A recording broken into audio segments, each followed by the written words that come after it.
All Golden State fans could do was watch in horror, much like they did 3 nights before, when they witnessed Kevin Durant limp off the court moments after rupturing his Achilles. The fans didn't know, after nearly squeaking out of that Game 5, the acclaimed performance of Game 6 Klay on June 13th, 2019 would suddenly end right then and there with 2 minutes left in the third quarter.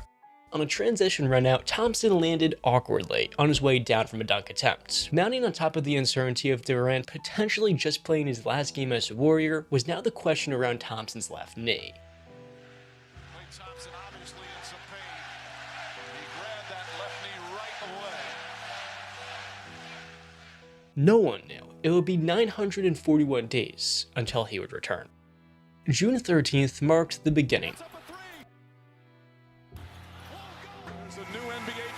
As Durant left for Golden State 2 weeks later to become his own man in Brooklyn, the Warriors reloaded by offloading Andre Iguodala's contract to Memphis so they could acquire all-star guard D'Angelo Russell. Though Thompson would not return in 2020, he too was due for a contract extension, later being given $190 million over the next 5 years. The one thing though about that Iguodala trade, that pick that they attached to him was a 2024. That's 5 years from now. A lot can, and it's very lightly protected. This is one of those things where 5 years from now I said, what were we thinking? The tide had turned when the team returned for training camp in 2019, as for the first time in 6 years, they were distant title contenders. The year was Stephen Curry's chance to prove himself, without the support of Durant and Thompson altogether, until he broke his hand 4 games into the 2019-20 season. Those 3 injuries, in a 6-game span, divided by 5 months, accelerated the Warriors' clock quicker than anyone could have imagined. After years of title glory, there they were, with the top lottery odds numbing the pain of a 15-win campaign. Their season was marred by injury, of course, and was full of Jordan Poole starters mitts, a little Allen Smiley G. In the absence of all of these stars, the muscle, Draymond Green, was the only one remaining. If we're going to keep losing like this, I can't get up for these games. The sudden spiral left the basketball world at a loss of words, and not just because the best team ever now had the 2nd overall pick in the drafts. On the morning of the 2020 draft, tragedy struck again. Breaking news into SportsCenter. We've been waiting for the results of the MRI for Klay Thompson. Adrian Wojnarowski, what can you tell us, Woj? Matt, worst possible news for the Warriors. Klay Thompson has suffered a full tear of his right Achilles. He will miss the entire season. In just 18 months, the entire empire came crashing down to no fault of the Sovereigns. No matter how hard they tried, it all felt out of their control. This is how it always ends. From Isaiah to Larry, and most recently, Kobe Bryant, for Klay and the Warriors, all they could do was take it on the chin and respond the best they could. But on opening night of 2021, and Kevin Durant's return to the NBA hardwood, the best they had wasn't good enough, getting blown out by 26 points at the hand of Durant. The NBA had caught up to Golden State, and now it looks like so many teams in the league get past them. Through all the Warriors' impossibly great teams and Steph's 2020 injury, fans forgot how special player Curry was. Now, playing with constantly rotating teammates who did not quite fit the system, Steph just seems to be cornered in on a lottery-level roster. And so as Thompson pushed every single day through the tolls of rehab, his backcourt partner decided he may as well put on a heroic display. Steph's performance on the floor silenced those who dared to question his candidacy among the league's very best. Steph was brilliant enough to propel a team that was nowhere near good enough to make the playoffs without him into the top 8 by the end of the year. There were trials and tribulations to get there. By the end, they squeaked in as the number 8 seed, but with the brand new play-in tournament, it wasn't certain they would make it into the big dance. The task in getting there, though, was still simple. Just win 1 of 2 games. In the first, Steph dropped almost 40 points, scoring in all ways versus LA's number 1 ranked defense. It didn't matter. The same exact thing could be said 2 nights later against Memphis, where again, he scored nearly 40 points. In the end, Steph had perhaps his most impressive season yet, and still, it came with nothing to show. It was a special year, all things considered, and a new experience for me, Draymond Loon. Tried to make the most of it, bottle this up, everybody make the right strides, take advantage of the summer, and don't want to see us next year. After watching the legend respond so firmly in the wake of tragedy, reinforcements wanted to come, and so the front office realized what they needed to support Steph. Even though they would go on to select 2 19-year-olds with the 2 lottery picks they had in the draft, whether the cavalry was old or young, big or small, they all helped unify the newest chapter in Warriors history. As the core pillars that launched Golden State to prominence rose deep into their 30s, their calling card was slowly becoming that scar tissue they had built up through all the turbulence. And so when the Warriors inevitably traded D'Angelo Russell to Minnesota for Andrew Wiggins and future draft capital, Wiggins is a bad basketball player. He's owed $95 million over the next 3 years, starting next year. It's unspeakable they did this. Wiggins represented everything Golden State was not. Wiggs was a losing player who could not lead, played the wrong way, and failed to utilize the physical gifts he was blessed with. Wiggins was viewed as wasted potential, and now just a $30 million contract. Through all of that noise, Golden State viewed him under a different light. They saw the value in a 25-year-old wing who was a victim of dysfunction and expectation in the forest of Minnesota. They took a chance, fully aware that if any group of players and coaches could rehabilitate the value of a wing with the exact genetic makeup you need for the postseason, it was them. And so after a year of soaking up the knowledge from Draymond, Steph, Klay, Steve Kerr, and more, Wiggins had the one thing never offered to him in Minnesota. Though dormant defense had been the MO most of his career, Wiggins' defensive motor became one of his biggest assets, embracing the challenge of guarding the toughest perimeter assignments. On offense, he started to fit in more and more off ball, with the added hustle to fall right in line with the culture established. He put up impressive averages with the impact to make his first All-Star team, and maybe a little bit less deservedly, was named a Western Conference starter. One thing though was for sure, Wiggins needed San Francisco, and they needed him. When shifting over to the other wing player, Jordan Poole had quite the turnaround in his first 3 years in the league. As a rookie, he was so disastrous to be labeled the worst player by some in the NBA. Thousands of hours and a month in the G League later, and Jordan was one of the top risers from the 2019 draft. Just like most 22-year-old guards, he was mainly a microwave scorer, going on enough scoring sprees to help the team begin 29-7. With Jordan's role left behind on the bench though, they also needed more production, and that came in the form of Otto Porter Jr. and Nemanja Bjelica stepping right in and providing the immediate shooting, ball movement, and IQ Steve Kerr needed. Along with those summer signings were the additions of Andre Iguodala and the Mitten. Gary Payton II is one of the coolest stories in NBA history because of how close he was to giving it all up.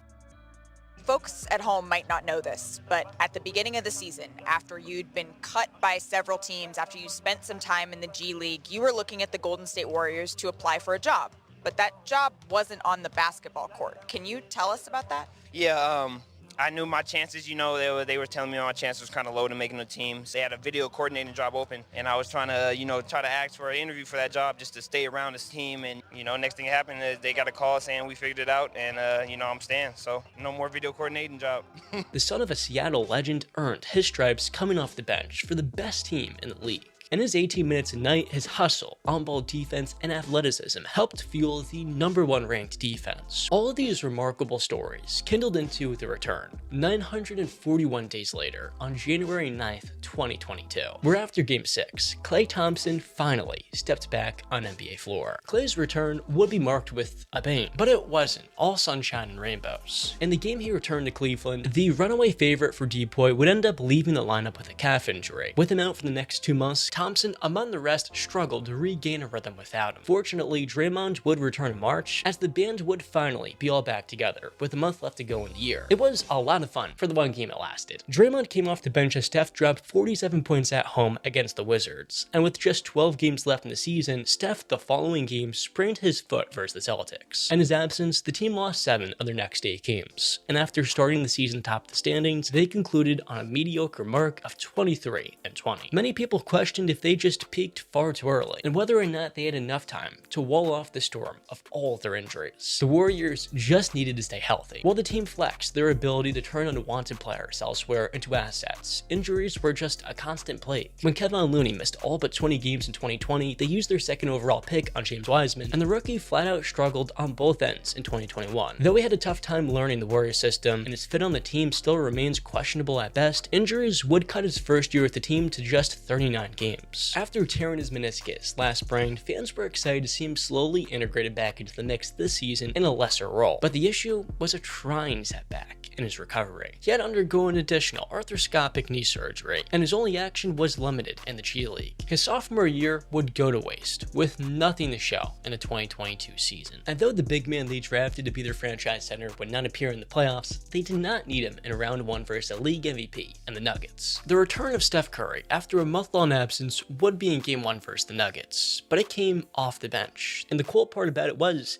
also his third time doing so. The humility allowed Jordan Poole to start, and in his first playoff series, he rose to the occasion. With the duality of Steph and Poole's speed and shooting to go along with Thompson and Wiggins playing off the ball, Denver was thoroughly outmatched. Draymond Green played excellent defense that helped them jump up 3-0 before moving on to round 2 after 5 games. The following series in Memphis would prove to be more dangerous. There was Ja Morant, who averaged a casual 38 and 8 to begin, but there was also another threat, Dillon Brooks. Dillon is the Grizzlies' aggressor, and every now and then that aggression comes in the form of recklessness. Goes in, got fouled hard by Brook. He's going to go right to the locker room. Dillon was ejected, and though the Grizz would take Game 2, Golden State's response, of course, came in a 3-point shooting barrage back at home. And at the end of a Game 3 blowout, Ja Morant would exit in the 4th quarter with a knee injury. In response, Taylor Jenkins tried to get Jordan Poole suspended because he touched Ja's knee at one point, and a soft drama war ensued. But the only thing that mattered was Ja Morant was now out for the postseason. The Grizzlies fought without him, but the power was already out of their hands. While they would annihilate the Warriors at home in Game 5, when the series went back to the West Coast, they were thoroughly put to bed. The Warriors were battle-tested, just 4 games away from the NBA Finals. Awaiting them would not be the team that was put on a pedestal after winning 64 games. No.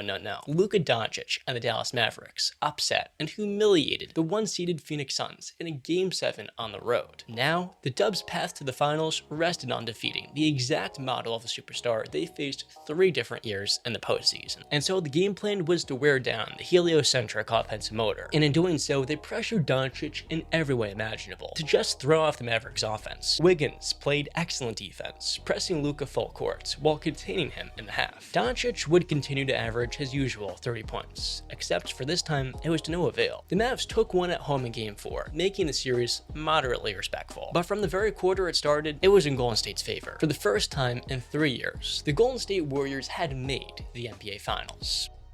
Their matchup was the Boston Celtics, a team that had the opposite season summary. Whereas the Warriors started off on a blistering note, the Celtics seemed destined to be picking in the lottery. And while the Warriors would tail off due to injury at the end of the year, the Celtics would stay relatively healthy, finishing the year on a historic note marking perhaps the greatest single-season turnaround in NBA history. For their defense to shut down Kevin Durant in round 1, where Durant, who dominated in last year's postseason, couldn't handle their physicality at all, this Celtics defense was insane.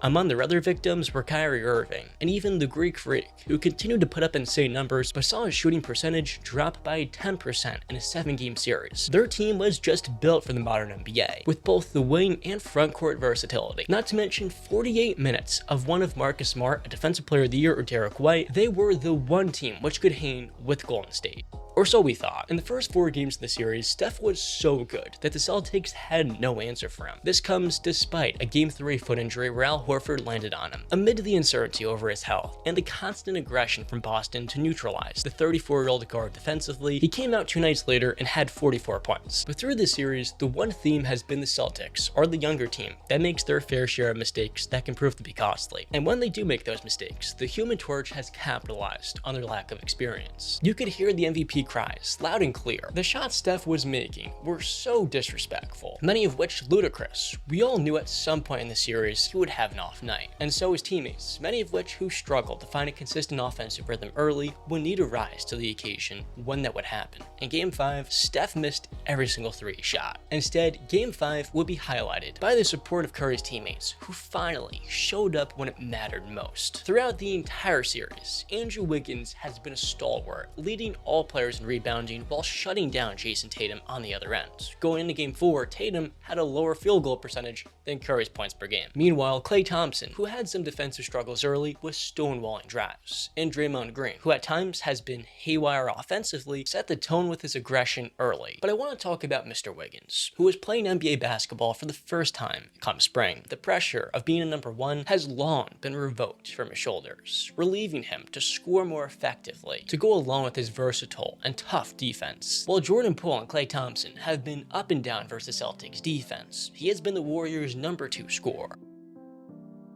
A month after breaking his elbow, Gary Payton, on the other hand, is back, providing that same spark off the bench. I tried to get this video out to you following their Game 5 victory, but instead ended up presenting this to you hours before Game 6, on the day, June 16th, which marks the anniversary of the team's first championship. Golden State's come up, the championship glory, is nothing short of spectacular, but the catastrophic fall that followed meant one thing for the dynasty, and that was father time. The wear and tear of 9-month-long seasons, again and again, challenges teams far beyond what you can imagine when trying to defend their crown. And in the 50 years since the Celtics won in '76, no title-winning team has suffered so much loss, and yet still recaptured the throne. The Celtics in Game 5 looked demoralized and bent out of shape, and while that was the last time we saw them on the floor, this video isn't a pre-championship celebration. It's a reminder of what the Warriors have gone through to reach this current point in time. For all we know, Jason Tatum and Jaylen Brown could have 2 masterclasses awaiting us, which could make this series very much alive. There is no better way for the Celtics to end a historic season. They were considered the next dynasty that would eventually take the throne from the Dubs. What better way to do that than now? While the Warriors somehow find themselves with more to prove. Though records have been broken, stretches have been historic, while narratives have been smashed in half. All those goodies are just appetizers to the grand prize. The outcome of the series just adds to that remarkable display. If you can take one thing from this video, it's this series of setbacks that were meant to be the end of an all-time dynasty, which in turn helped extend it to its very next chapter. Their story serves many valued lessons, as both a reminder of how fast something great can fall apart, while also a compass of how far an innovative approach can lead you, no matter how crazy others think it is. The Golden State Warriors dynasty is over? Well, unfortunately for my friends in the Bay Area, the answer to that is obviously and unequivocally yes. The Warriors have one path forward. Package their top 5 pick that's coming this year and D'Angelo Russell this summer for a legitimate impact player. Instead, they took an alternative bet, which is take D'Angelo Russell, trade him for a far inferior player, and get a pick that will never help you during Steph Curry's prime. And it's a wrap now.